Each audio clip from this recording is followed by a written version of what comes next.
کاندیدەکانی هەڵبژاردننی سەرۆکایەتی ئەمریکا لە خۆ ئامادەکردنیان بۆ هەڵبژاردنە بەلایەکەی ئەم شەوی نیو هامشەر. سەدان خێزان لە شاری حەڵەبەوە ڕوودەکەنە کانتۆنی جزیرە لە ڕۆژاوا. یەکینەکانی پاراستنی ژنان ڕۆڵێکی بەرچاویان هەیە لە شەڕی دژی دەوڵەتی ئیسلامیدا. خۆشاتنەوە بۆ کورد کۆنەکشنێکی نوێ لە واشنگتنەوە. کورد کۆنەکشن بەرنامەکە بشکا کوردیا دەنگی ئەمریکا لێرە لە واشنگتن ڕاستەوخوا لەسەر کەناڵی NRT پەخشتی بە هەڵبژاردنین سەرۆکاتیە ئەمریکا دچە قۆناغدانە. لێرەتە نیو هامشەر یا ئەمریکی هەڵبژاردنین پێشین یەن دیارکردنا کاندیدین سەرۆکاتی دەست پێ دەکەن. دەڕاوەرگرتنین داویدا دۆناڵد ترامپ یە کۆماری و بەرنی ساندەرس یە دەموکرات لێ پێشن لێ چەند کۆماریên دی خەباتی ji bo rêza duê dikin. Xalid Fetah ev pêdaçûne kiriye.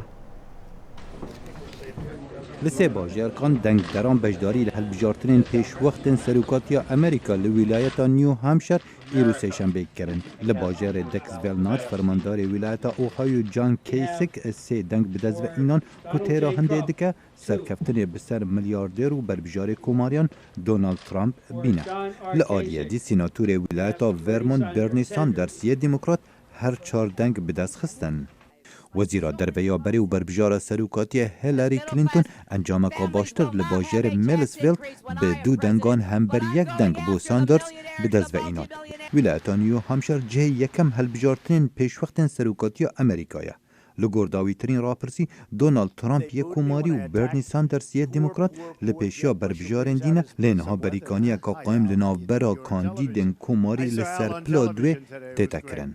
And they lie so much. ئەو دراوان dikin ئەو gelek dirawan dikin divê em xwe ji van siyasetvanan dûrbêxîn û vî welatî serraz bikîn. Herçend fermandarê wîlayeta Florîda ceboş li paş ve dimînetin lê hêvî hene bersîngê Trump bigret. Donald Trump bi zavên hilbijartinan bi bêrêzîkirina xelkî diket wekû nîşaneka hêzê lê hêz ne bi bêrêzkirina jina ye. Sînatûrê wîlayeta Florîda Marco Rubio ew ê plasiye li wîlayeta Iowa bi dest ve înay dixwazet wê serkeftinê bihêztir biket. Ez ji dil hêvî dikim ya pêwîst bête kirin ku sed sala 21 bibe baştirîn serdem bo Amerîka li dîrokê. Li berêkaniya demokratan bu hilbijartinên serokatiya sala 2016 Bernie Sanders heta niha li pêşiya Hillary Clintonê li New Hampshire lê çi tiştek li hilbijartinan naî temsûger kirin. Da em hezra bêhtir ji wê yekê bikin ku em niha dibînin ku rednekirina rastiyê ye. Em dikarin gelekî zortir kar bikin. Karekî baştir ji yê ku niha tê kirin. Rapirsiyan diyar kir Hillary Clinton berew pêş diçit li demê digel hevjînê xwe û serokê berê Amerîka Bill Clinton pêk ve kempêna hilbijartinan dikin. Da ez hewla xwe ya dawiye li wîlayetên serekî bikim. Dengê xwe li New Hampshire bidin min. Li gor şarezaya wahaya kempêna hilbijartinên demokrata bû demekî dirêjtir berdewam bet.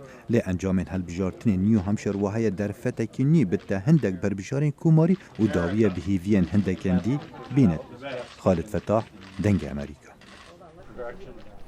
هەروە دێ و قەیرانەکانی هەرێمی کوردستانی عێراق قوڵتر دەبنەوە. هاوکاتی قەیرانی سیاسی و دارایی ئەم هەرێمە کۆچی لاوانیش بەردەوامە. کورد کۆنەکشن میوانداری هەمن هەورامی بەرپرسی پەیوەندیە دەرەوەییەکانی پارتی دیموکراتی کوردستان دەکات کە بە سەردانێک لە وڵاتە یەکگرتووەکانی ئەمریکایە. کاکێ من زۆر سپاس بۆ ئامادەبوونت لە دیدار و کۆبوونەوەکانتە لەگەڵ بەرپرسان لێرە لە وڵاتە یەکگرتووەکانی ئەمریکا چی باس لە قەیرانی هەرێمی کوردستان دەکرێت؟ لەو کۆبوونانەکە باس کراون سێ بابەتی زۆر سەرەکی هەیە. یەک پرسی شەڕی داعشە کە ئێستا هێزی پێشمەرگەی کوردستان وێڕای ئەو هەموو سەرکەوتنانەی بەدەستێناوە، بەڵام دۆخی ئابووری کوردستان بەهۆی بڕینی بودجێ هەرێمی کوردستان لەلایەن حکوومەتی عێراقەوە بەهۆی دابەزینی دراماتیکی نرخی نەوت بەهۆی بوونی 1,800,000 ئاوارەکە کاتە 31 لە سەتی ڕێژەی دانیشتوانی ئێستای هەرێمی کوردستان ئەمانە هەمووی هۆکاری ئەوەن کە ئێستا ئەو قەیرانە ئابووری کاریگەریکی گەورە لەسەر بەرەکان داهێنێ. پەیامی ئێمە بۆ ئەمریکەکان ئەمە بووە ئەگەر ئێستا ئەمەرجنسی فەندێک بۆ هەرێمی کوردستان نەبێ ئەو دەستکەوتانێک کە پێشمەرگە لە شەڕی داعش هەرێمی کوردستان لە شەڕی داعش بەدەستیان هێناوە ئەگەری لە ناوچوونی ئەم دەستکەوتانە هەیە. بۆیە پێویستەکە لەسەر ئەمریکا هاوپەیمانان هاوکاری پێشمەرگە بن و هاوکاری هەرێمی کوردستان لە تێپەڕاندنی ئەو دۆخاچکان بابەتەم نەک تەنها پێشمەرگە کارگەری سەر کۆی هەرێمی کوردستان هەیە. ئەمریکیەکان چ جۆرە وەڵامێکی ئەمریکیەکان ئەوان لە لۆخەکە باش تێگەن و ئێستا خەریکی ئەوەن کە ئمرجنسی فەندێک بدۆزنەوە لەو فەندانەی کە هەم لە پەنتاگۆن هەم لە کۆنگرس و هەم لە سنترال کۆماند و لە هەندێک بابەتی تریش کە ئەو فەندانە هەن لیژنەیەکیان ناردۆ لە ڕێی باڵوێزخانەی ئەمریکاوە بۆی هەڵسەنگاندەیەک بکرێ چکەوەی ئێمە داوامان کردو ئێستا بەس ئێمە ئەمانەوێت تێچوونی شەڕی داعش هاوکاری هێزی پێشمەرگە لەگەڵ مامەڵەکردن لەگەڵ 1,800,000 ئاوارە لێرە هاوپەیمانان بە تایبەتی ئەمریکا هاوکارمان بێ. قەیرانەکانی هەرێم هیچ کاریگەری نییە لەسەر بڕیارەکانی ئەمریکا. کام قەیران وەبەستە؟ قەیرانی دیموکراسی، قەیرانی ئابووری، پێشتر دۆسی گەندەڵی بۆ نمونە ئەوان لە هەرێمی کوردستان هەرێم ئەوانە زانن و ئێمەش پێمان وتون ویارینە لێرنینگ پرۆسس بۆ کۆڵێمە لە قۆناغی فێربوونین. ئێمە هەندێک ئینستیتیوشن هەندێک دامەزراوە بە پێویستیان بە بەهێزترکردن هەیە. ئێمە لە قۆناغی فێربوونین جارێکتر باسەکەینەوە. ئەمریکیەکان بە هەموو جارێک لە هەموو کۆبوونەوەکانە تەنان لە کۆبوونەوەی سەرۆک بارزان لەگەڵ سەرۆک ئۆباماشە بە پارتنەر باس لە هەرێمی کوردستانەکرێ. پشتیوانی سەربازی ئەمریکا بۆ هەرێمی کوردستان لە شەڕی داعش لە کاتێکدا بوو کە چەندین مانگ بۆ حکوومەتی عێراق داوایە کە نەخێر بە هیچ شێوەیەک ئەم قەیرانان کاریگەری لەسەر هاوپەیمانی هەرێمی کوردستان و ئەمریکا دانەناوە. ئێمە داوامان لێکردوون یارمەتیمان بن لە ناوبردننی سیماکانی گەندەڵی ئەوانەی کە پێویستە کا دامەزراوی گرنگ لە هەرێمی کوردستان دروست بکرێت چونکە ئێمە لە قۆناغی دەوڵەت سازیان لە قۆناغی دروستکردنی دامەزراوین ئالێرەشە داوامان لە ئەمریکا کردو کە هاوکارمان بێ یارمەتیمان بە بۆی بتوانین هەم ئابوووریەکی سەربەخۆ هەبێ هەم دامەزراو دەستوریەکانی هەرێمی کوردستان هەم کەلتوری دیموکراسی هەم میکانیزمی دیموکراسی لە هەرێمی کوردستانە باشتر بچەسبێ بۆی کوردستان یەکێک بێت لە کیانە کارەکانی ناو ڕۆژهەڵاتی ناوەڕاست. بەڵام کاکێ من وڵاتەیە گرتوەکانی ئەمریکا ڕای خۆی نەشاردوێتەوە و ڕاشکاوانەش دەڵێ چارەسەرکردنی قەیرانەکانی هەرێم لە ڕێی بەغداوە نەک لە واشنگتن. ئێمەش خۆ نەمان وتووە بەشێک لەم قەیرانانە بەشێک لەم قەیرانان بەغدا هۆکاری دروستکردنیەکەیتی خۆی ببێن بە گفتوگۆ لەگەڵ بەغدا بکەین. بەڵام ئەوەی کە ئێستا هەیە شەڕی داعش خۆ ئێمە دروستمان نەکە. شەڕی داعش بەهۆی فەشەلی حکوومەتی عێراق و سیاسەتی ئەمنی ئیقلیمی هەرێمی کوردستان ڕووی بڕووە گەر مووسڵ نەگیرایە ئەگەر چەک و تفاقەکانی جێشی مالیکی بۆ حکوومەتی بۆ داعش بەجێنەهێنرایە داعش هەڕەشە نەبوو لەسەر هەرێمی کوردستان. بەهۆی شەڕی داعشەوەی هەرێمی کوردستان 1,800,000 ئاوارە و پەنابەر ڕووی تێکردووە. ئەم دوانن هۆکاری سەرەکی خۆ ئێمە بڕینی بودجێ هەرێمی کوردستان ئەم سێ هۆکارە ئەساسیان کە دۆخی هەرێمی کوردستان گەیاندووە. ئێمە ئێستا خاڵی هاوبەشمان لەگەڵ بەغدایە. شەڕی داعش هەرەبێ پێکەوە بیکەین. چارەسەری قەیرانی ئابووری هەردوو پێکەوە بیکەین. بۆ ئێمە هەفتەی ڕابردوو شاندێکی باڵای هەرێمی کوردستان چۆتە بەغدا. ئێمە نەهاتوین لێرە بڵین بەبێ بەغدا ئەم بابەتانە چارەسەرەکەین. بەڵام مەسەلەی ڕوبەڕووبوونەوەی تێرۆریستان و تێچوونەکەی بابەتێکی ئەمنی ئیقلیمی نێودەوڵەتیە ئەبێ ئەمریکا هاوکار بێ. بەڵێ کاکێ من دەگەڕێمەوە بۆ لات راپۆرتێکمان هەیە بەشێکە لە قەیرانی هەرێمی کوردستان حەز دەکەم بەیەکەوە لەگەڵ بینەراندا سەیری ئەو راپۆرتە بکەین. لەم چەند هەفتەیە ڕابردوودا دەیان کەسی کورد لە دەریای ئیجەدا خنکاون و دەیان کەسی تریش هێشتا بێسەر و شوێنن. هاوکاتی هەوڵەکانیان تا لە تورکیاوە بگەنە یۆناان و ئەم تراژیدیایانەش هاوکاتە لەگەڵ قەیرانە ئابوووریەکانی هەرێمی کوردستاندا. ژیار محەممەد پەیامنێری دەنگی ئەمریکا سەردانی خێزانێکی کردووە کە ژمارەیەکی بەرچاو لە ئەندامانی ئەو خێزانە لە ناو ئیجەدا گیانیان لەدەستداوە. ڕۆشتە دەرەوە لە ماڵەوە من ئەو دڵە مەری و باوەڕ ناکەم جارێکی تبیان بینەوە. ئەمە دوایین وێنەی ئەندامانی ئەو حەوت خێزانە لە قومبۆی ئیجەیە کە خەڵکی شاری سلەیمانی بوون و بە خەیاڵی گەیشتن بە بەهەشتەکەی ئەوروپا لە 25 مانگی ڕابردوودا شاریان بەجێهێشت. بەڵام تەنها دوای 2 ڕۆژ خۆیان و خەیاڵەکانیان تا قوڵایی دەریا بڕی کردو لە ناو دەریادا خنکان و نەگەیشتن بە ئەوروپا. لاشەکانیشیان نەدۆزراوەتەوە. چاوەڕوانی ئەو لاشەکانیشیان بێتەوە شکرم چی بکەم. 12 ڕۆژە منەگریم و هاوارەکە نەمانە تابانی دانیشن بە دیار من باوەڕم نەکە هەر باوەڕم نەگە ئەف خۆم بە کورتی خۆمان هەڵەخەڵ ئێتر تاوکو بەرەبەرە وردە شتەکان دەکەوت هەر هەمووی ئەوە بکات ڕاستیەکە بوویان نەمانەتوانیانی ڕاستیەکە بوو بەزی تر خۆ تاسە شەرۆک و خەیاڵ وایە بە قەناعەتێک ترێ باوەڕی پێ بکەیت. ئەم خێزانانە وەکو هەزاران کوردی کۆچبەری دیکە لە هەرێمی کوردستانەوە سەری خۆیان هەڵگرت و ڕێی هاتوو نەهاتیان گرتەبەر بۆ گەیشتن بە ئەوروپا بەهۆی قەیرانەدارایی سیاسیەکان لە هەرێمی کوردستاندا.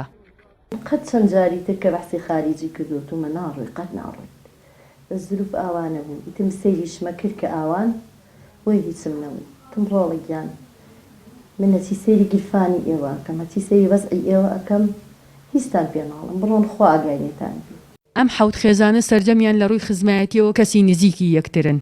لەو کاتی لە ناوەڕاستی دەریادا شەپۆلە توندەکان بربەلەمەکەیان دەکەوێت هەندێک لەوانە فریاد دەکەون دوایین نامەی دەنگی بۆ کەسوکاریان بنێرن. من ئەمزانی دەکەمە گەشتێ بێ دڵی بەرگەنار بێ وتم ئیسماعیلگان نەوە گەشتێکان بەسەر بێ تاوە بوو سوڕاقتانەکەین و فریاتانەکەین نامێکی بەمین بۆ بنێرە چکە هەر خەمی یادی بەر خەمی ئیسماعیل و خەمی ئالان و هەر خەمی تر هەم یادی وتم نامێ دەنگی بۆ بنێرە ئەگەر وتی بۆ دەنگیان نییە با من تاوە بوو سوڕاقتانەکەم و نامە دەنگێ بۆ لە دایکم لێ بم بەڵام دایکەوە کارەبایان نامێنێ و خەتیان نامێنێ. والله بلال جان بس هذا حال وحواسه وزع كاسوره دايك ما شو اليوم هذا اخبار ده وزع مع زوز واشا بس كهرباني بلال جان شحن ما فينا من ندل طالع معنا بس اخي مش ويرش ما خوشو يقدر خاميه متانا اما اخر نعمه ده اودينا تنجي نكو ابستاش اخي اني ابستاش خزاني اسماعيل اخي تكستي نسیم سڵاو بێستا خەندەنگ و باستان ئەنووسی بیلارگیان هەر لە پاساین ئەوە نەمان نەماوە بگەین بۆ نوقتە ئاخیر تێکستی ئاوێستا یاکیان ئیسماعیلوان نەمردوون ئیسماعیلوان ئینسان نامرێ ئینسان ڕۆحی هەمووی لە بەهەشتایە هەمویان لە بەهەشت چاوەڕێی ئێمەن لەم ڕووداوادا جگەل لە جەرگ بڕی کارە ساتەکە خۆی چەندین چیرۆکی کاریگەرتر هەن کە دیارترینیان ئەم کچەیە کە سەرجەم ئەندامانی خێزانەکەی لە ڕووداوەکەدا لە ناوچوون بەڵام خۆی کە لە سەفەرەکەدا نەبووە و لە ماڵی نەنکی ماوەتەوە لەلایەن کەسوکاریەوە ڕاستی ڕووداوەکەی کە بەسەر دایک و باوکی خوشکوبراکانی داهاتوە پێنەوتراوە هێشتا.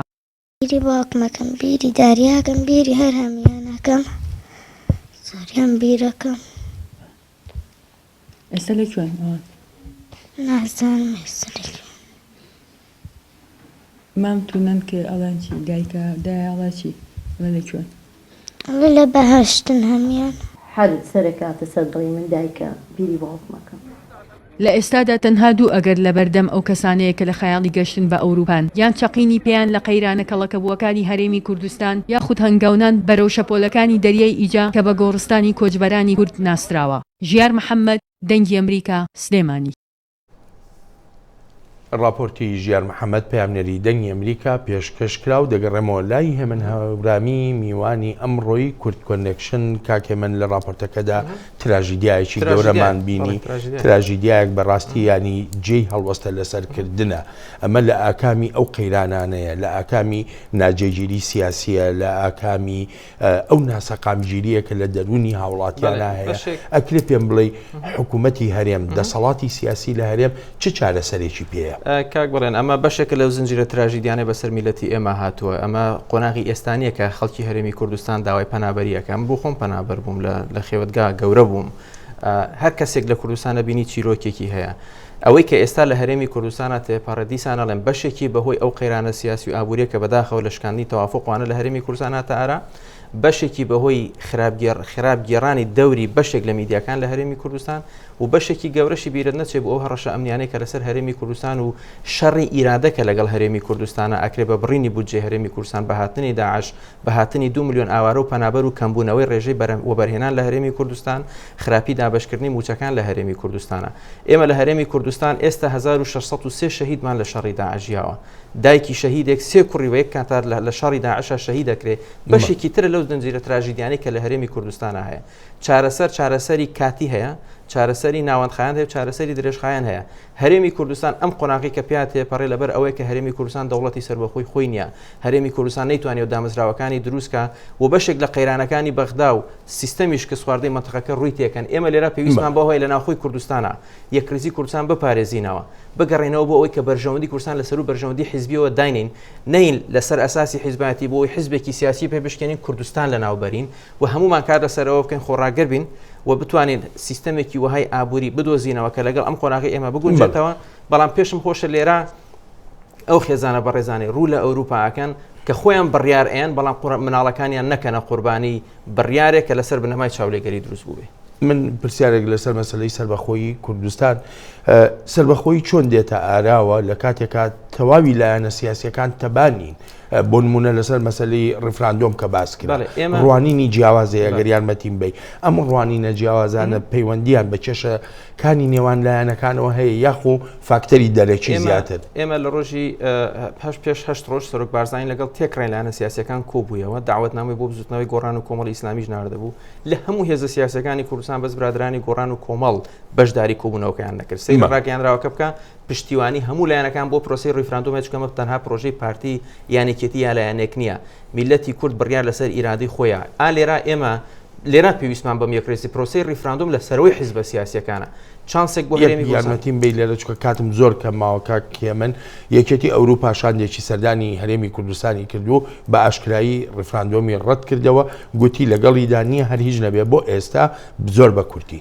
ئەو زانیارە دروست نییە چونکە شاندی یەکێتی ئەوروپا نەهاتووە بەرپرسی نوێنەرەتی یەکێتی ئەوروپا لەگەڵ قۆنسوڵی وڵاتانی یەکێتی ئەوروپا چون سەردانی لایەنەکانیان کرد وتیان ئێمە ئیرادەی میلەت ڕەت ناکەینەوە بەڵام لە ڕووی کاتۆ پێویستمان بە هەمانگیکردن لەگەڵ یەکتری هەیە ئەو هەماهنگیە ئەوروپا ئەیکایە ئەبێ کورد لەناو خۆیان بی ئێمە چاوەڕێ بین خەڵک لە دەرەوە 100 ساڵە میلەتی کورد چاوەڕێ و کەس نهاتۆ پێ بڵێ کاتی خۆتە ڕیفراندۆم بکە میلەتی کورد ئەبێ خۆی بڕیا لەسەر چارەنووسی خۆی بە ڕیفراندۆم و سەربەخۆی دیاری کریسمس نیە خەڵک بۆمان بێنێ ئەبێ خۆمان بڕیاری لەسەر بین کاگێ من زۆر سپاس زۆر سپاس دەکەم هێمن هەورامی بەرپرسی پەیوەندیە دەرەوە یەکانی پارتی دیموکراتی کوردستان میوانی کورد کۆنێکشن بوو سەدان خێزان لە باکووری هەرێمی حەڵەب لە سووریادا ڕویان کردوتە کانتۆنی جزیرە لە ڕۆژاوە بۆچی زانا عومەر پەیامنێری دەنگی ئەمریکا لە راپۆرتەکەیدا وەڵامی ئەو پرسیارە دەداتەوە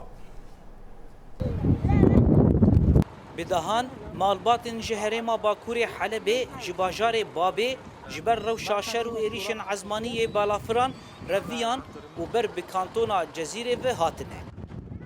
Li herêma Serêkaniyê li gundê Mebrûka destpêka herêma Serêkaniyê malbateke reviyayî ji kamîra dengê Amerîka re dînin ziman got çawa ew biriya pereyên pir de rêbendê Daişê derbas kirin. ئەم هاتن ڕقایە و لەوەرە چار ڕۆژان لە قاچاجیەکی دیگەریان کۆمەبینە ڤەر حتا کومەژەسەی تر دەرباز بکرد 920,000 لیرین سووریدان. Şerê li Babê di navbera rejêma Sûrî de bi piştîwanî ji balafirên Rûsî ji alîkî û li aliyê din Daişê. Her wiha li gorî malbatê got balafirên Rûsî cudahî naxe navbera armancê leşkerî û sivîlan de û di encam de pir qurbaniyên sivîl di encama derbeyên balafiran de hene. ڕۆژانە دەردۆرە 5 تا 6 ێریش دەبن ژبلی تۆپان و رەجیم ژی ئێریش دکە رووسی لە سڤیلان و لە هەر جهێک و تێبەردەستێ وان دەخن vێداویێژی ڕۆکێت بە پاراشۆ تێبەردەدان مە سێ ڕۆکێت دیتن یەک لڤیالی یەک لویالی و یەکژی لە تاخامەکە Di destpêkê de roket bi paraşûtan berdan û li mala xezûrê xuşkamîndan û ew kuşt xuşkamîn jî dest tekopiyekê wê hat teşkandin wê jî kurek û kiçek hene. Zarokên malbatê wêneyên jiyana bin siya Daişê de dînin bîra xwe û çawa Daişê rêbaza xwe ya tund li ser sivîlan bicî dike. Zarok ew dîmenên tundiyê ji bo kamîra me dînin ziman. Sifnên şan bikim şewin bi Ramadan mesela me bصوم مدی چاوان دگرن و در رمضان ده وان دخن ده قفسه ده و ده گرمای ده که روش وک آگره ده هلن به زوری او روژیا بگیرن وفي عندنا قفص صغير كمان يحم وان قفسێکی بچووک هەیە لە مەیدانێ ku zarokan dixine ew dibin rojê dadinên ve şev û roj wan zarokan wiha dihêlin. Rewşa şer li herêma Bakurê Helebê bûye sedema reva bi 10,000 sivîlan ber bi sînorê Tirkî ve û bi hezaran jî ber bi kantona Efrînê ve reviyan. Niha jî hin ji van malbatan gîhan kantona Cezîrê. Li gorî rêxistinên mirovahî ji ber rewşa şer yê giran li bajarên Sûriyayê dibe got bi 10,000 sivîlên herêma dêra Zorê û Reqayê di pêşerojê de ber bi kantona Cezîrê ve werin. Zana Umer dengê Amerîka gundê Mebrûka herêma Serêkaniyê.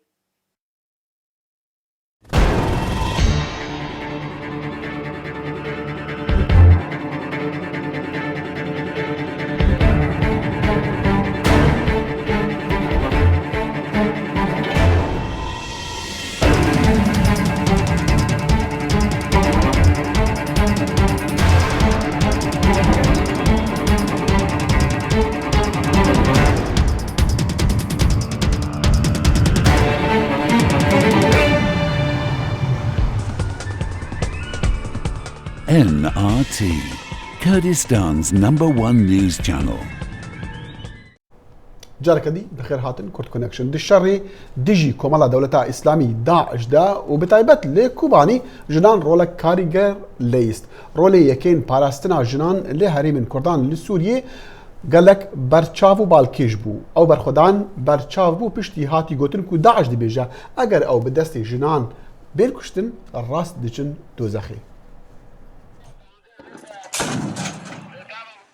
ناوودنگ شروانین جنین یکین پاراستنا جنان یا پژه درکت پشتیهاتی گوتن کو ملیتان دولتا اسلامی داعش نوین بین شر کوبانی چونکو بگوتن آوان اگر بدستی جنان بین کشتن او ناچن بهشتی نال و درم همبری چتن همبری داعش شردکن ریبرین سیاسیین روش آوادی بیجن اف بجداریا کاریگر جنان نبتن ریاکسیون جهواتیا داعش را و تاوانن وان لدجی کردان بلکو بنماین هزری و بیرو باوران هنه هتاکو اف بجداری ببد دیار دا افیا وقت میراثک الوی داره دابو آوکرن هیلی فکری دا میراثک دابو آوکرن جبوی در کتنا جنال وی داره وقت با آمده کاری بو نه صفری دابو با آمده کاریه که وها در کتا صحنه و کاری بو خوری خستن بکی و کتا وی فرق دا کدوی دمه دا جن خو خورد نکه بهیز نکه خوری خستن نکه خو نگهینه اصلا کو خوب بکار به خوب بپارزی حتی خو نس پیره میره کل کلکه خو نس پیره وینا پاراسنا خوش بیا تنه را نهیله به وی زانبونه و جن درکت خوری خستن کر لگورا چند دزگهن میدیاین جیهانی یک جسی جه 50,000 شروانین یپگه جنن او جماره زیده بو پشتی داعش هریشی شنگالی کریو هزاران جنین ازدی دیل کرینو وکا کولین سکسی لبازارن باجارن عربان فرودین لدهریشا دجی کوبانی دا داعش برخدانک خورد دی جن لازادیا خا جارکی گریال ناس نامه خا خدي دركبه وجارك دنجي حس كركو خطر هيا يعني دسبيكي فروتانا جني دركتيا لشنغالي دو قرني بيستاندا بيستو يكاندا هيرو جن وري فروتان جبو جني دفيدا ميدا تشتكي بر بالكيش بو زوزو جني كرد قبول ناكر بركو ريخستنا كابو افري خستنا جيرا مريراسا كيشتبو حتى كو اف هيرو نافي جني دركبه ام ببيجن رولك خابلي زيد هاوي سياسي دا بدريجاهيا ديروكي رولي جنان دقلك شورشو خباتن قلان دا هبويا لكيم جاران بآوايك راستو خو كاريگر دبروكن بيشين ين شران دبونا ريبرين يپجي دبيجن اگر سرکتنا شورشا روش آوا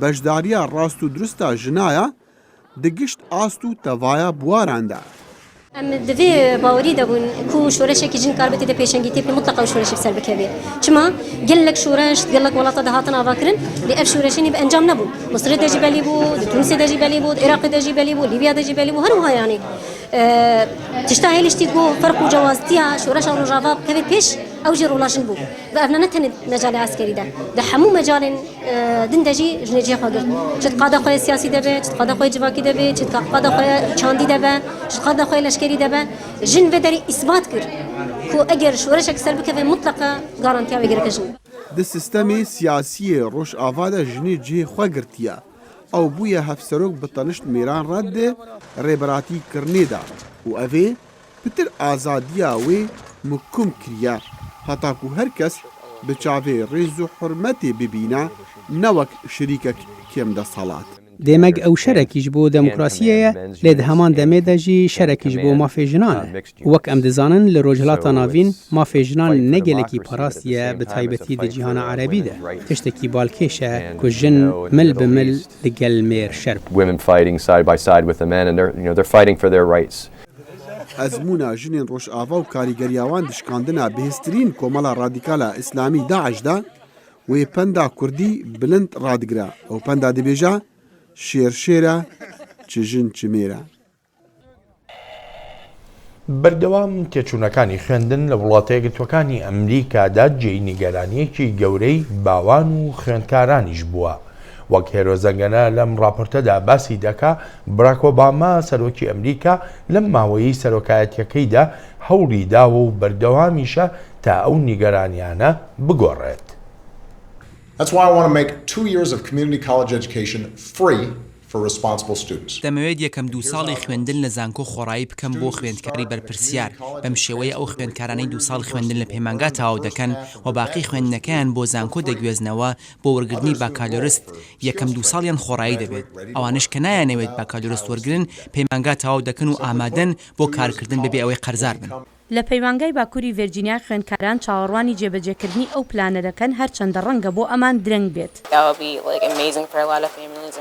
ئەمە شتێکی زۆر باش دەبێت بۆ ئەو کەسانەی کە ناتوانن پارەی خوێندنیان بدەن و دەرفەتێک دەبێت بۆ خەڵکی زیاتر کە لە پەیمانگەکاندا بخوێنن و پاشان بتوانن بگوێزنەوە بۆ زانکۆکان بۆ 2 ساڵی دووهەمیان. پێم وابێت ئەم بەرنامەیە زۆر باش دەبێت چونکە ئەو کەسانش کە ناتوانن بخوێنن لەبەر باری داراییان دەرفەتی خوێندنیان دەبێت و خوێندەکەیان هاوکاریان دەکات بۆ دۆزینەوەی کاری باشتر تا بتوانن لە داهاتوودا ژیانێکی باشتر دابین بکەن. لە ئێستادا بە شێوەیەکی گشتی یەکەم 2 ساڵی خوێندن نزیکەی 20,000 دلاری تێدەچێت بۆ خوێندکاری تەواو وەخت بەڵام ئەمەش لە زانکۆیەکەوە بۆ زانکۆیەکی تر جیاوازی هەیە. بەرنامەی هاوکاری داراییش هەندێک خوێندکار دەگرێتەوە ئەگەر داهاتی خێزانەکەیان کەم بێت. بەرنامەی هاوکاری دارایی هەندێک لە پارەی زانکۆم دەدات و ئەوی تر خۆم دەیدەم. هەندێک سەختە چونکە کورسەکان نرخیان زۆرە بەڵام بەنیوە وەخت کار دەکەم بۆ ئەوی بتوانم پارەکە بدەم. خوێندکاریش هەن کە ماوەیەک لە خوێندندا دەبڕێن و کار دەکەن تا پارەی زانکۆ دابین بکەن.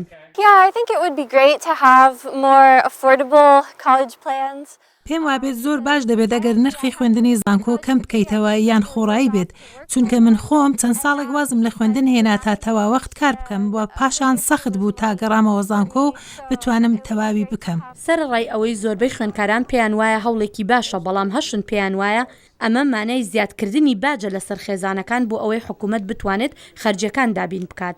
ئالان زامیار خوێندکارێکی کووردا. لەگەڵ کولیە بەلاشکردنم لەگەڵیم بەس لەو سەر دێتەوە. مسألة إنجليزية لأن nothing is free معناه ما يعني يشتى بلاش نية كلية بلاش كري يعني ضريبة مالية زيادة كان وكوي ما كي ما يشكل ليرة ضريبة مال زيادة اللي كان هيش ما بونا من التوا جي ئاماژە پێکردنە لە ماوەی 30 ساڵی ڕابردوودا نرخی زانکۆکان 3 هێند بەرز بۆتەوە بەڵام داهاتی خێزانەکان بە بەراورد لەگەڵ نرخی زانکۆکان بە ئاستەم زیادی کردووە. هێرۆزەنگەنە دەنگی ئەمریکا. ولەوان ڕۆژن زڤستانی خوشینا سەر قەشایە بوویە وەرزشی خۆشتوی و گەلە کەس ڕۆژین بەفرین بیاری و وەرزشی سەر بەفری دیبۆرین. سەما دزەی کامێرەیە کورد کونەکشن بریا هۆڵەکە وی وەرزشی. لە کاتی زستان لە ئەمریکا زۆر دەریاچە و فەوارەی گەورە ئەکرێت بە شوێنی ئایسکیتنگ وەکو پارکی ناشنل گالری لە واشنگتن کە خەڵکێکی زۆر سەردانی دەکەن. ئێمە هەموو پێنجشەمانێک پاش قوتابخانە دێین. کچەکان هەڵدەگرم و دێم بۆ ئێرە کاتێکی خۆش بەسەر دەبین و هاوڕەکانیشمان دەبینین.